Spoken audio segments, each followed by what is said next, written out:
گر مفتی و مولای باید ز خدا ترسی،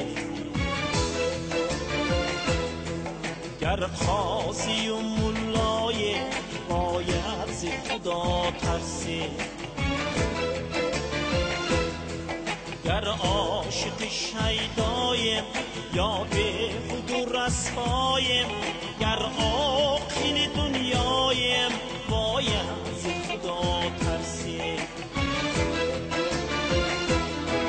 گر عاشق شیدایم یا به خود و رسوایم، گر عاقل دنیایم باید ز خدا ترسی.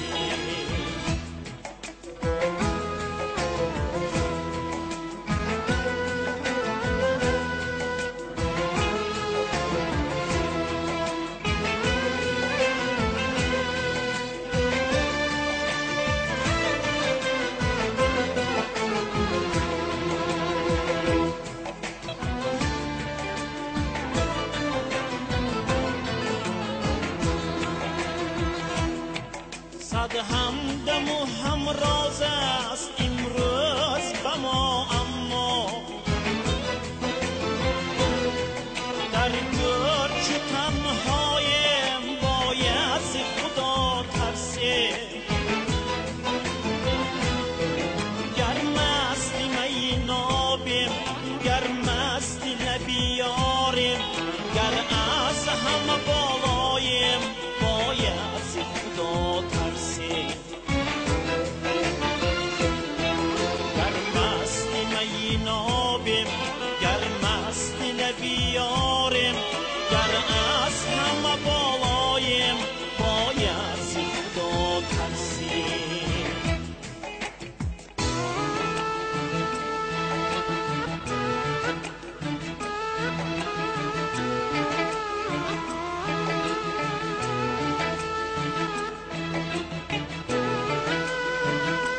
خوشبخت خانه دور دور هستی.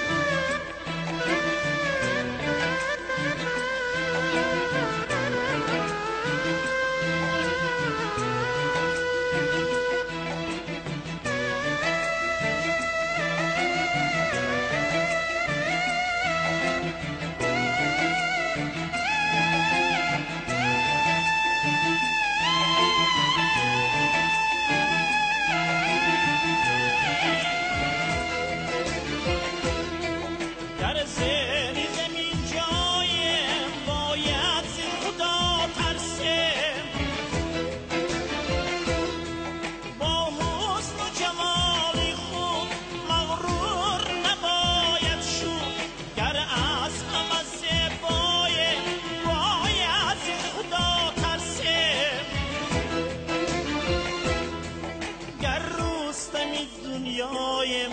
داننده فردایم، هرچند توانایم باید ز خدا